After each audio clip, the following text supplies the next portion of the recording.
মাজার বাংলাদেশ থেকে নিশ্চিহ্ন করা, এটা তো তুই না, তোর বাপ আব্দুল হাব নজদি, তোর বাপ সৌদি আলে সৌদ যদি স্বয়ং আহে বাংলার জমিন থেকে মাজার শেষ করা পারবো না। অলিদের দাবায় রাখা পারবি না। অলি শেষ হয় রে, ওই হুসাইনি শেষ হয়। হুসাইনি কারবালায় খাড়াইয়া গলা কাটাইতে জানে। হুসাইনি আবার দিনকে রক্ষা করতেও জানে, আবার হুসাইনি হেদায়েতও করতে জানে। ও যে হুসাইনি, ওই তো হুসাইনি মুসলমান, এ যদি মুসলমান না, আল্লাহর রসুলের বংশ।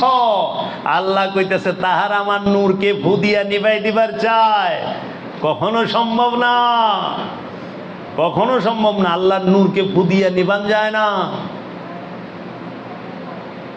একজন এখানে কাটবা, আরেকজন আরেক জায়গায় খাড়া, এইসব কত দিন কাটবি?